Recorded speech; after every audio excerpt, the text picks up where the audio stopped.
We are proud to bring the National Endowment for the Arts Big Read program to Montgomery County.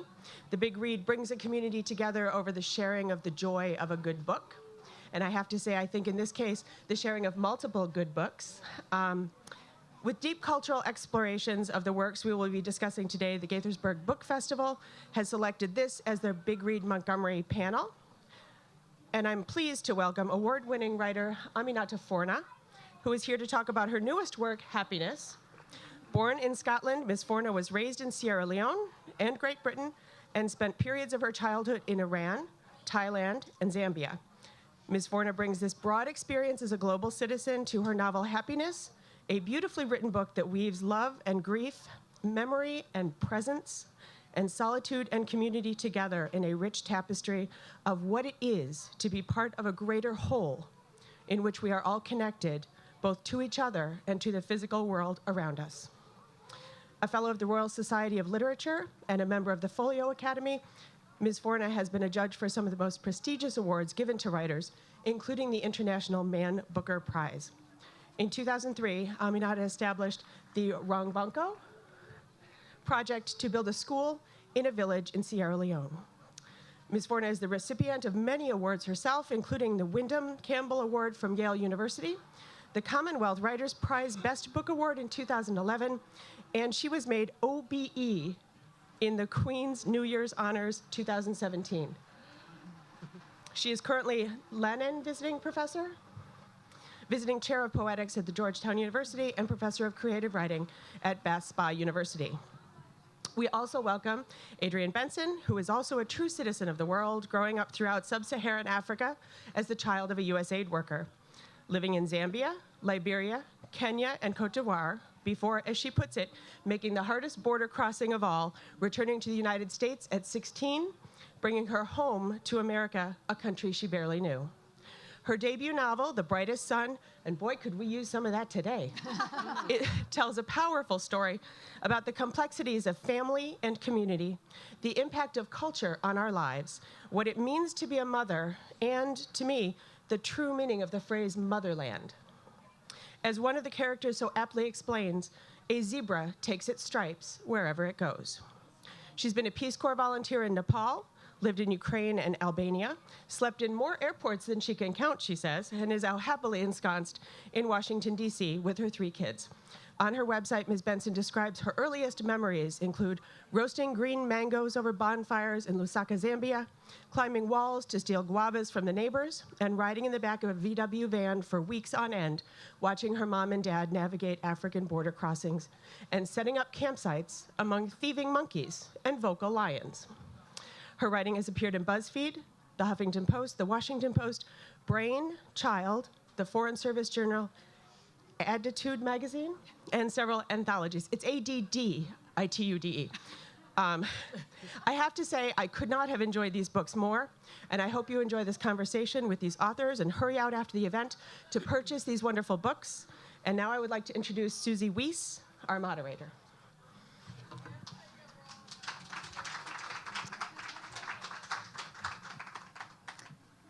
Thanks, and is the microphone fine? Okay. Well, it's a pleasure to be here and have a chance to talk to Adrienne and Aminatta about their books, which I want to echo how beautiful both books are. So I have a lot of questions to ask of you guys. I know that you in the audience probably also have questions, so we're going to save about 10 minutes at the end for your questions. And also for the two of you, if either one of you wants to, I don't want this to be a question and then answer, or question and then answer. I'd like it to be more of a discussion. So feel free to kind of riff off of each other. Okay? Okay, great. And I'm wondering if I should, you did sort of describe the books, but let me just add a little bit. You were more thematically describing them, and I'll give a bit more like character, what's going on in the books. So Aminatta's novel, beautiful cover, is called Happiness. It is set in London, and it's told from the point of view of 2 people who are there temporarily, each of them grappling with their own losses. One of them is Attila, a Ghanaian psychiatrist who works in conflict settings with people affected by trauma. It's that thing. And the second one is Jean, an American woman studying the habits of urban foxes. After a chance encounter, Jean helps Attila to search for the missing son of a family friend, and it takes off from there. In Adrienne Benson's The Brightest Sun, Leona is an American anthropologist who copes with past trauma by isolating herself within a remote Maasai village in Kenya until she becomes a mother. Simi, a Maasai woman who can't have children of her own, helps Leona care for her child as the American woman grapples with motherhood and with her past. So those are the two books. And both of them have common themes around loss and trauma, connections and healing, as well as several other themes I'm hoping to touch on in our conversation. And I thought we would start with a topic, since Montgomery County has a very large immigrant community, and I thought we'd start with the topic of displacement and home. And I guess another way of putting it is the notion of belonging. You find people who feel they belong in many places, that they feel comfortable and that they belong there, and other people get that feeling only in one place. And you even have people who don't get the feeling of belonging anywhere. So, Aminatta, you before this, you had raised the concepts of somewheres and everywheres, and I was wondering. Somewheres and anywheres. Anywheres, thank you. And so, if you could expand on that and maybe talk about how it relates to your book and your characters. Well, I guess I'm endlessly asked about the subject of home because I have so many. But and I've always taken it for granted that home was not an exclusive enterprise, right? That many places could be home. So without it being a deliberate act, I suppose that's simply reflected in my work. I live in London, and this is the first book that I've set in London. And I live in Southeast London, which we only moved to because it was so unfashionable that we could afford to buy a house there in 1998. And at that time, it was sort of mostly white and British West Indian. But then, curiously, after the war in Sierra Leone, I guess because it was so unfashionable and so poor, that most of the refugees who came from Sierra Leone ended up, or a great many ended up in Southwark and Lewisham, where I live. So it was sort of strange, really, to find myself in one place that I already called home, joined by people from the other place that I called home. I mean, all of that happened many years ago, but in some way that experience of having these two homes juxtaposed and moving in and out of both communities and watching really how this displaced West African community connected to each other. And when my stepmom came over to stay with me, she so immediately felt sufficiently at home because she would keep encountering people she knew. Or, well, she'd always know their family or their mother or their aunt or their brother. You know, all these connections would come to the fore. And I found that wherever I've gone, in the United States, for example, when I go on tour here, which I've done with each book, I've gone on a sort of 8 or 10 city tour, that whenever I go to a particular place, now Atlanta is a fantastic example of this, and so is DC, there's a West African community, and as soon as they hear my name, people start making a little extra effort for me. You know, the taxi driver goes out of his way, or, I mean, one thing that happened, for example, is that the hotel kitchens were kept open for me so I could have something to eat when I came back from my talk. When I was in DC, I mean, I actually live here now, but one day I was out quite late, and it was about 1 o'clock in the morning, and the friend I was with called a taxi for me. And I got into the taxi, and I told the man my address. And he said, "I know you. I've driven you before. You are Aminatta from Sierra Leone with the Scottish mother." He said, "I am Abdul from Senegal. Does your husband know you're out with that man?" Oh, my God. So, I took these experiences, not directly and literally, but that experience of people recreating home and recreating connections.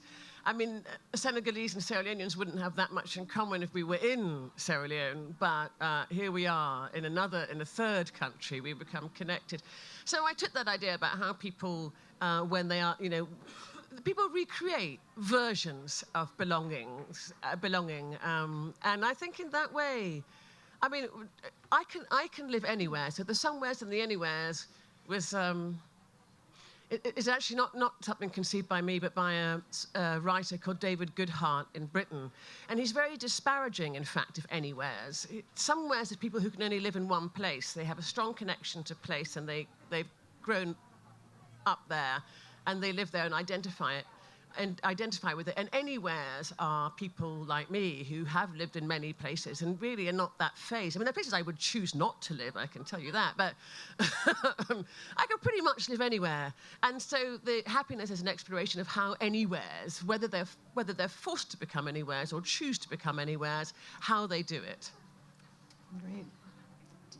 I think that's a fascinating thing for me to hear in terms of the somewheres and anywheres. I think I was an anywhere, and I have now become, the longest time I've ever lived anywhere is 11 years, and that's in Washington, D.C., and that's a hard place to leave because it is so globally minded. So for somebody like me, I don't feel as out of place in Washington, D.C. as I might otherwise.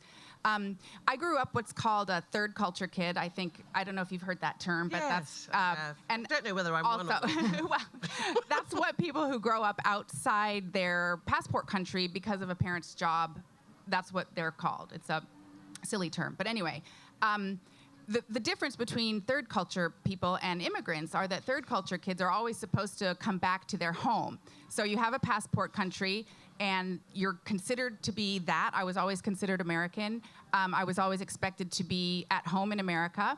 And yet every 2 years we rotated around different African posts where we were told, be at home here, but don't call this your home. This is not your home. This is where you are temporarily. So nothing felt, you become an observer to everything. Nothing can be claimed by you. And I think when I came back to the States at 16, I thought, well, I'm home now. Everybody's going to understand me, and I'm going to understand everybody else.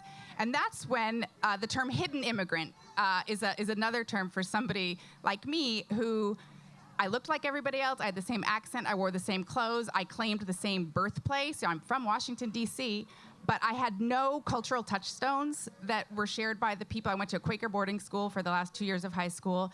And so I felt more displaced when I was at home than I ever had anywhere else. And part of that was because I was deeply expected to belong, and I always thought that I would, and yet it was the most foreign environment I had ever been in, and I immediately left. I went to college, and then I joined the Peace Corps, and then I lived a lot of other places, and only now have I finally decided that maybe I can be a somewhere, but only in certain places, which Washington, I think, is a good example of one where it's easy to be somebody. Because Washington is an anywhere city. Exactly. Everybody, exactly. And people know what you're talking about when you talk about other places. You can get food from anywhere you want. You have your craving for ugali, you can find it, so you can, that's a lovely place. And I don't know that I could move elsewhere, except if it was overseas at this point. So is your character Leona a somewhere, an everywhere, or a nowhere? I think Leona is, because she's so isolated in herself. Leona is a trauma survivor from childhood, and she has built up walls. I think she is an entity in and of herself. She is not comfortable with herself, so that makes her uncomfortable everywhere else. Mm-hmm. And I think part of that is she has an attachment disorder. Let's face it, she can't really let people know her, and she doesn't necessarily want to be known. So I think that's sort of more about an internal displacement, which I think is a whole nother topic of conversation. Well, and actually that's the perfect segue to where I wanted to go next, which is the topic of trauma and healing from trauma, because it's featured in both of your books prominently. in The Brightest Sun, Leona's haunted by her personal trauma. There's also a traumatic event sort of 3/4 of the way through the book. And then in Happiness, Attila is working with traumatized individuals, but he's also dealing with personal loss of his own. So it makes the book sound really dark. And actually, I found them to be very optimistic. And I think if you just look at the title, Happiness and Brightest Sun, they're very. My first question to you guys is, am I projecting, or is there that optimism? Do you guys have that optimism for your characters in terms of the potential for healing?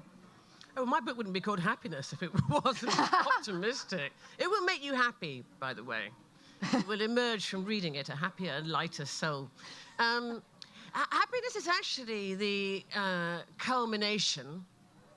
I mean, maybe I'll return to this theme, but I've been writing about trauma and the impact of violent events on people's lives for the last 15 years. It started with The Devil That Danced on the Water, which was about Sierra Leone and my family, dictatorship and war.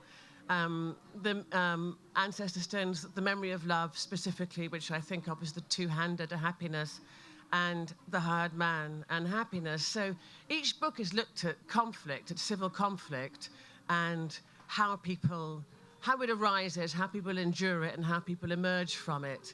And I guess one of the things, and I've been writing these books as I've watched people very close to me and my whole country in Sierra Leone go through all of that, right? So in a way, the books were all written contemporaneous to the events as they unfolded and as people emerged out of them in Sierra Leone. The first one was published in 2002, which was the official end of the war, and I was writing it during the war. And so my optimism comes from the fact that I've just watched a country do this, right? I've just watched people go through some of the most hideous events in human history, endure them, survive them, and emerge from them. And I was very fascinated by the Western response to what had happened in Sierra Leone. The Memory of Love is about a British psychologist who goes to Sierra Leone in the wake of the civil war there. And actually, it was the reaction to a very particular passage in the book that prompted me to write Happiness. And what happened was, when I would read this passage, or when interviewers or reviewers would discuss the passage, I discovered that everybody who was African, or everybody who came from a developing country or poor country, had read the passage one way, and everybody who came from a Western and wealthy country had read the passage another way. And the Westerners had basically read the passage to suggest that everybody in Sierra Leone was living lives of unending misery, whereas the other people had assumed that the passage was meant to be rather arch, it was meant to question that notion. And actually, so I wrote Happiness out of it, because I thought that there is an existing perception which comes out of trauma theory and psychological investigation, which all started with the very best intentions, right? To look at, specifically, in fact, combatants who'd come out of war, men in the First World War who were shell-shocked, who first of all were shot for cowardice. And then people began to realize that these men were traumatized, and that was why they were responding that way. So we had something that sort of began at the turn of the 1900s, in sort of 1918, which evolves, but then has tipped into something else, which is, to me, and I see it, the idea that if you have endured violence, that you are necessarily traumatized, and that your life becomes a life of unhappiness thereafter. So I really wanted to challenge that notion. I've seen that it doesn't. It doesn't. Things don't pan out that way. And I was very inspired by a book that was sent to me by an anonymous stranger called Resilience by a psychologist called Boris Cyrulnik, who said exactly that. This man survived. His parents were killed in the death camps during the Second World War. He survived on the streets of Paris as a 9-year-old. He joined the resistance. He became a psychiatrist and a psychologist working with people who'd survived the death camps. And he began to argue very strongly that we must resist this narrative that condemns people, that would condemn people who have endured violence, and writes them off and says these people are not going to live full and contented lives. So I became really fascinated in exploring that idea through my characters in Happiness, through Attila, who works with people like that and has devoted his life to it, but also has his own pain that he is dealing with. And so the question is how Attila, who helps other people, how does he heal himself? And what Attila does is that he's simply learned that you can live with pain, that pain isn't something that can necessarily be cured. Sometimes you live with it, becomes part of you, and you get used to it. But it doesn't mean that you are unhappy because of it. It means that your life has changed. And I think one of the things people say is that you never fully heal from trauma, that it's actually a journey. Well, I don't know if you agree with that, and for both of you, actually. Well, I'm sort of quite careful now, because I think we need another language around trauma. I think trauma is the response to something. Right, so trauma is the response of the individual to an event. So you can have a violent event. You almost certainly will suffer, unless you are quite exceptional. You will suffer. But trauma is the enduring impact of that event. And so some people are traumatized and some people aren't traumatized. So, I think is that we just need a different kind of language to talk about, what I think we do is we conflate medical traumas, a traumatic physical injury with mental trauma, and they're actually two distinct things. Yeah. But it's about finding a language, I think, now to express these nuances. Right. I agree with that, and I think it's also an interesting idea to think about how maybe even culturally different places look at trauma differently and respond to it differently. And I think that's actually an interesting conversation to have, how in America we may look at it one way and other places we may look at it another way. And one example of that is I've written a little bit about, I was pregnant during 9/11 and how I sort of played with the notion in a couple of essays that I wrote about how the panic I felt might have infused my, unborn baby. And then you think, well, wait a second. There's women in Syria, there's women, all over the world who all of their babies are born,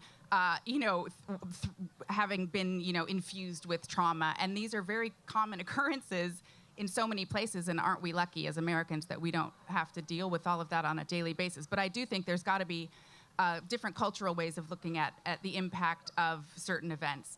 My book there is an instance of observing of a civil unrest, but mostly it's the sort of micro level traumas where, you have experiences that happen to you and they help frame you, they help you become who you are, good or bad. And I think part of the way the characters develop is what their response to that trauma is, whether they allow themselves to be open and sort of let it seep out so that it's outside of them, or whether they hold it in and let it negatively affect the way they move forward with their lives.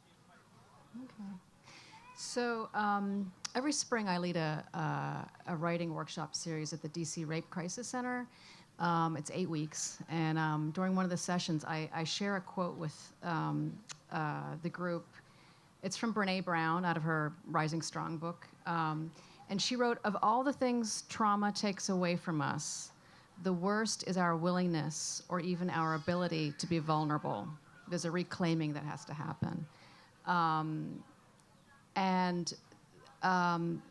That kind of, I'm going to read 2 excerpts from your books because both of them seem to kind of resonate with that. So one of them is from the Brightest Sun. You were writing about Leona. "She was here and she could feel herself opening. It took courage to relearn everything, to let her darkest spaces crack open to the light. It took bravery." That's the one line I want to share. And then in Aminatta's book,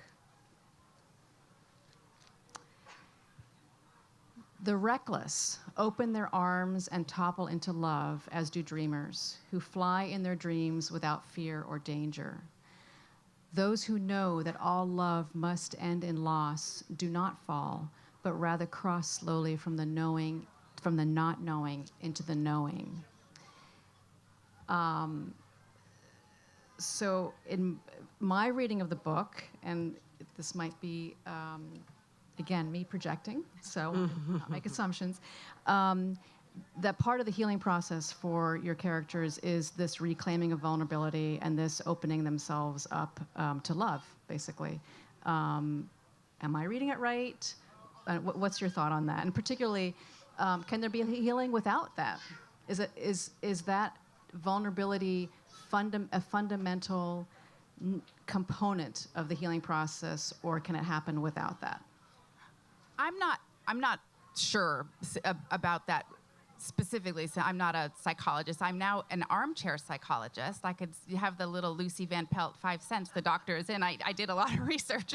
But I think with my characters, and each of them have traumas that they deal with, one a childhood trauma and then one a trauma that occurs later on in her life. I think for them, I'll only speak for them, it is about being able to make peace with the fact that in some way your life has been changed, and that's never gonna unchange. So when a trauma happens, in the case of my characters, it happened, and they have to learn to live with it anyway. They have to learn to live with the fact that there's something inside of them that hurts that will never change.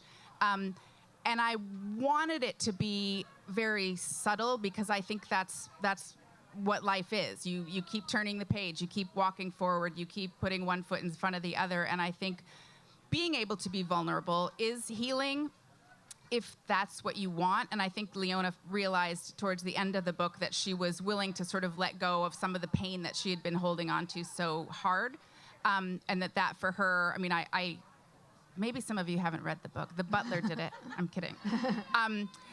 So I think that is, but it's more on a macro level for my characters. And I do think in real world terms, healing from trauma is as individual as everybody, as unique as all of us are. And there's different ways to do it. I think there's more research coming out now about how it's somatic and about how it holds in your body memory, not in your mental memory, which I think is fascinating. And that is sort of a new language that's coming out about trauma and how our body holds on to it. Bessel van der Kolk is the psychologist who started talking. Adrienne says she's an armchair psychologist, but all writers are psychologists, is kind of what we do. And one of the most interesting things I think about writing about trauma has actually been the interaction I've had with mental health professionals, many of whom, especially in the wake of the war in Sierra Leone, many of whom read The Memory of Love in order to try to get a handle on the way that a different culture responded to not just violent events, but also psychological intervention. And I have constantly had conversations with psychiatrists and psychologists, trauma specialists, and I've really watched this whole field emerge, and it's been really fascinating. And there's a very strong connection between the arts, the practicing arts, and people working in trauma theory. And actually, one of my friends who was a psychologist in Sierra Leone, working with trauma victims, I met her after I'd written The Memory of Love. She contacted me, and she now feels that narrative is the only way, it's the only thing that works. And she actually teaches a course in fiction and trauma, where she sort of sets books for people who want to investigate or heal particular aspects of their own experience.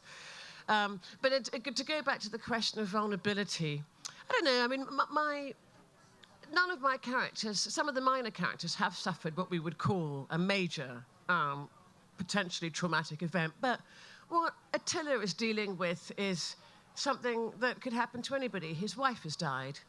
And what I was really investigating there is about how we are in danger of pathologizing what could be, expected life events, that a divorce or a death is something we can probably expect to encounter at some point in our lives, and yet you now have this thing called pathological grief. And I'm always quite astonished at the way different cultures mourn. In Britain, and in England in particular, we are shockingly quick to tidy somebody away, throw them in the ground, shovel the earth over, and everyone carry on.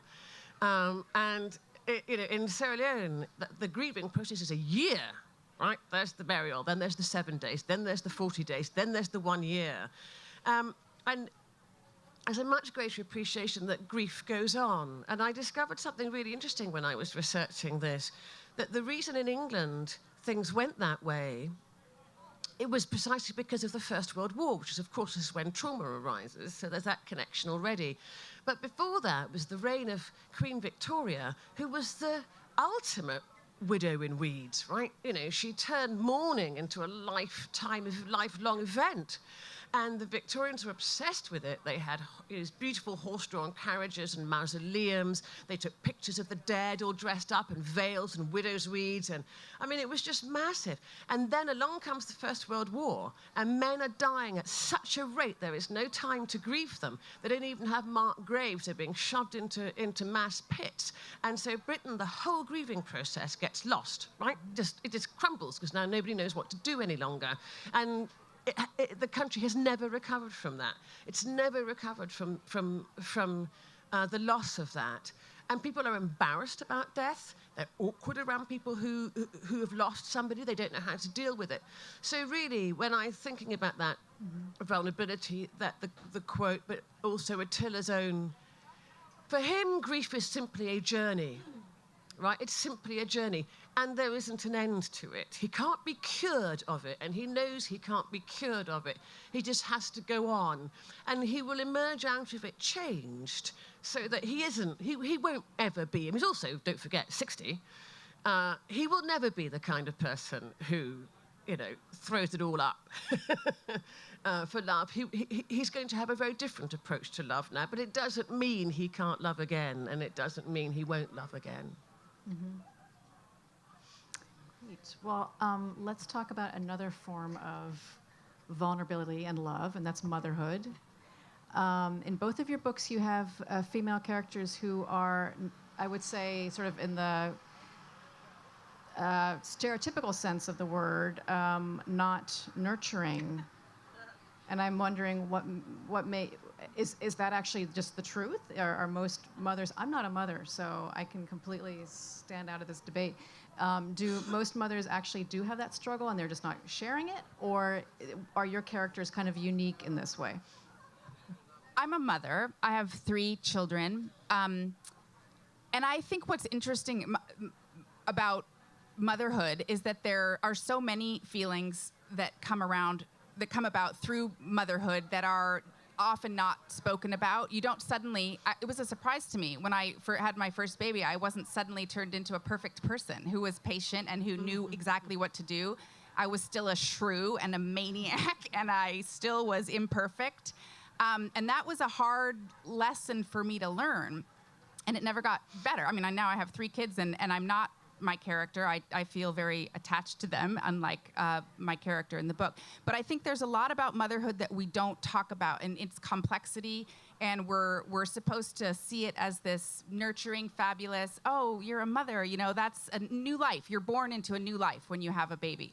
But it's not always easy, and I think we also don't talk about women who don't want kids very often, or when we do, we talk about it in a more sort of disparate, oh, poor you, Well, all of those things are just sort of complications in human emotions, and all of that is okay. But I think we are so quick to make assumptions about mothers and people who want to be mothers versus people who don't. And I just think it's a lot more complicated than that. The attitude, I think it's actually an ADHD magazine. If you're in the ADHD community, you've probably heard about it. I am raising a child with ADHD, and it's a complicated relationship. And I found out now I have it, so that's even more complicated. The point is that was when I started to think about how motherhood is really not always easy, and how it's a struggle, and how you see sometimes the worst parts of yourself. and it's sort of holding up a mirror, and that's what I wanted to explore in my book, those kinds of aspects of motherhood and how those are okay to have at the same time as having a love for your kid. We have another mother in the book who is the opposite, who's sort of a helicopter mom, and that's okay too. There's drawbacks to both of those things, but I think that's right. I think people mother the way they are in life, really. People parent the way they are in life, with extra tasks added on. I sort of got into a bit of trouble for Jean. My British publishers thought she wasn't nice enough, and I thought she was perfectly pleasant, and I couldn't really understand why. You know, I do get into trouble with my women characters sometimes. People go, she's not very nice. And I think, God, there's enormous pressure on female characters in books, not just in life, but even in fiction. To be nice. You have to be nice. I thought Jean was fine. She doesn't smile enough. Yeah, smile. And, you know, she's a wildlife biologist. She lives in the outdoors. She can deal with wild animals. She's definitely not a helicopter mum. She's definitely not a helicopter mum. She just brings to mothering her own attributes and skills, and her husband brings different things to parenting, and together it works. It works fine, but she doesn't fit into any stereotypes. And I think it is funny that idea of that Adrienne said of transformation, that you have a baby and you're transformed. I didn't have a kid till much, much later in life, so I was a childless person, right? So I was on that side of the debate.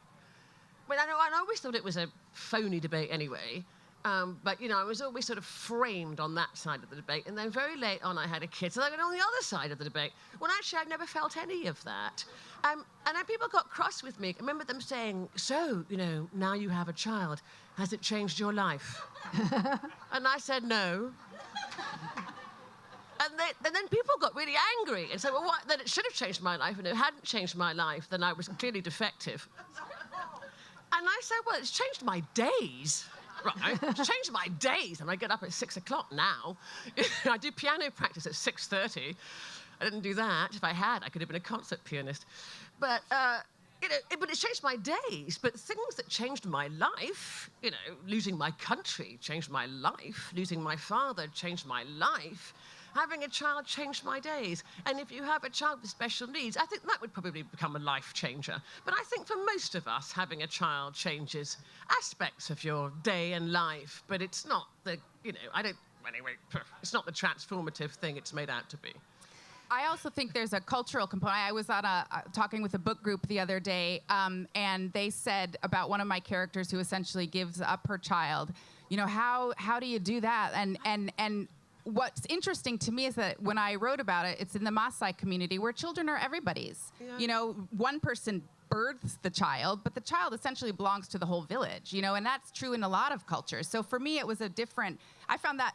I mean, it was purposely done in the book, but I thought it was interesting that this book club, they sort of really, you know, obsessed about it in a way that surprised me, knowing that in so many other places, children are not just mine or, you know, just, and I think that there is that more shared aspect of motherhood, and it puts a different lens on it. I think in some ways it's easier when you have that wider view. Do you think it's a denial, though? Because we know loads of people give up their children. We know it happens, right? We know loads of people, men in particular, walk away from their children, and some women do. I mean, I got into trouble for a man who left a child behind, and I thought, they do it all the time. So I think there's this kind of projection and denial, and people are kind of saying, well, I would never.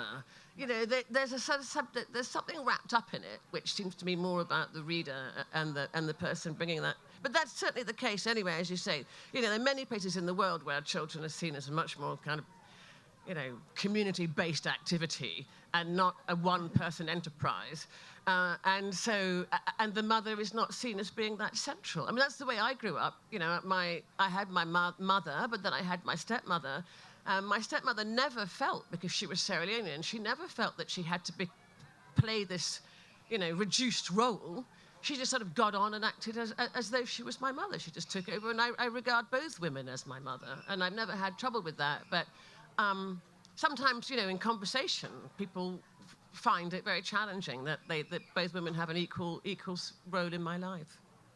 I think that's interesting. When my two sons were very, very young, I had an au pair, and at one point, one of my sons used to say, "Oh, Janica," he used to actually call her mom accidentally, I don't know, and somebody said to me, "Oh, I can't believe you can watch that. Like, your kids are calling somebody else their mother," and I was like, she's the one who gives the mass. I'm at work. And not that I'm not their mother. I know that, and they know that. But I never had that sort of sense of, proprietariness. And I think part of it is because I grew up in places where it was a more open-ended. It was a different view on that, and and it was not a threat to me in that way because of that, I think. We're running a bit low on. I do want to leave time for Q&A, but I also there's a few sort of current issues that I think are reflected in your book, and I'll start with you, Adrienne. In The Brightest Sun, the book hits upon the way climate change is actually affecting rural areas in the third world, and I'm wondering if you could. I'm wondering why that was part of your book. Was it intentional, or is it raining, just a fact? so it can't be climate change. It doesn't exist. No, I'm kidding. I grew up in Kenya in the 80s, and we weren't calling it climate change at that point. Maybe some people were, but the rest of us were calling it, deforestation. There's too many goats. People are cutting down trees, and then there's no root systems, and so the rain comes and it washes away. But the real impact, it is climate change, and the real impact, who it hits, poor women who have to walk now more miles to the water, the animals who can't be sustained on the land. And I wanted to show the way these issues impact people on a very, very real level. And now, in Cape Town, they're running out of water. They don't have any water left. So it's a huge sort of worldwide issue that we're facing. But the first impact is felt by mostly poor women who have the responsibility to bring drinking water and washing water for their families. So I thought that was and it's such a reality of the geography. The geography in Kenya was a super important part of my book. I wanted to be able to really bring that to the page. And part of that geography is a more and more desolate landscape. So it became an important issue for me. Okay. And Aminatta, in your book, you've got the urban wildlife, which you talk a lot about how urbanization sort of has made either pushed animals out or made them adapt to sort of coexisting with humans. So I'm curious whether that was an intentional or whether it just emerged from the setting. Well, it emerged from having fox cubs in my garden in England. Every year I had fox cubs in my garden because where I live in London is overrun with foxes, and there was many vixens over 18 years. Used to have their fox cubs. And I became really interested in that idea of adaptation, but also resilience, that it seemed to mirror my ideas about resilience, that all these animals, there it's foxes, here it's coyote. Jean actually starts off as a coyote expert. But also you have many other things. Everywhere I went in my tour of the States, I'd ask which their urban animal was. In Arlington, it's deer. But the best, I think, was in Miami. It was peacocks and... Turkeys, maybe? No, there's a strange... alligators? I'd have thought alligators, but it was another kind of big lizard. Iguanas? Iguanas, which I thought was hilarious. And parakeets in London, and foxes. But I mean, all these animals have been adaptive, you see. They've all become adaptive. And actually, the great thing that I find is that the more you try to wipe them out, the better, the stronger they get. They hyperbreed, they adapt. And they teach us something. They teach us really that we can't control the world. We can't control everything. We can't control our lives. We can't control the world. I know we're going to get on to questions, but I will just tell you about my neighbor in Arlington, we had these deer in the garden, and well, everywhere. And now the deer are different because we displaced the deer. That was their land, you see. But I had a trampoline in my garden, and this doe and her fawns used to go and sleep under there in the day. And I would sit there. They would just say, where you are. I would read. They would lie. And then the lady down below got really angry about this. And she asked me to build a fence. I said, well, it's not my house, so I can't do that. You can ask the landlords. They said no. They lived in Rwanda. There's a difference of perspective. So she built the fence herself. But then the deer walked round it, you see. Of course. So then she asked people on either side, would they build a fence? Would they build a fence? Well, they were kind of easygoing, so they said no. So she carried on building fences. Then I thought, not only is there a sort of amusing parallel but to present circumstances, but also I just thought, you are going to drive yourself crazy with this. Right, exactly. You just got to let it go. You've got to let it go. Anyway, that's my thought. Thank you. We have time for just a couple questions if anyone would like to ask them of our authors. Hello.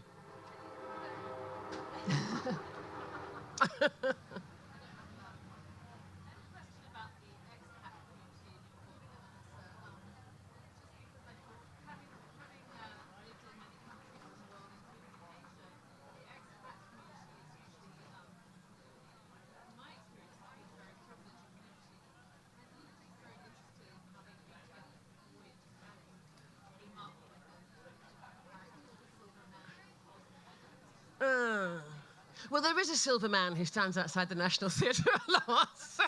And actually, he just, so some things become a happenstance. And it's just the fact when I wrote that first scene in the National Theatre, he came into it, and then, and then I liked him. You start liking your characters, so you bring them back again. But it really, the difference between expats and immigrants, these people are actually immigrants because they're not going home. Whereas I'm an expat. I'm here working with an intention to return. But the idea came from seeing those communities operate and having their own little kind of micro world, and I had access to that world, and most people I knew didn't have access to that world and didn't know that it existed. And one of the things that I started off with was the nod, right? So this, that people of colour nod to each other when we see each other in public. And white people don't do that. And I would nod, and then my white friends would say, do you know them? And I'd say, no, we just do that. So I just realized that, and there's at the very beginning, Attila gives a nod to somebody in happiness.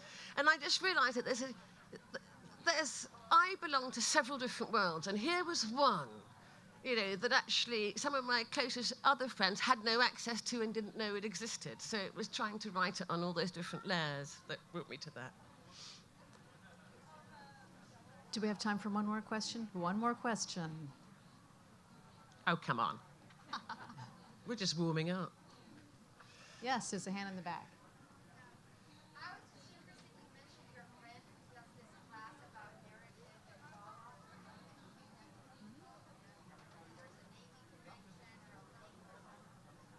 Well, I mean, I don't know where she's teaching it now. Her name is Shanice Tapakoff, and you can probably find her online. But she's been working in that area for a long time. In fact, she's just sent me a book of poems that she's been working on to do related to the Sierra Leonean crisis. I mean, afterwards, I can let you know her name. You can look her up online. That might be the easiest way of doing it. Well, thank you both for your time.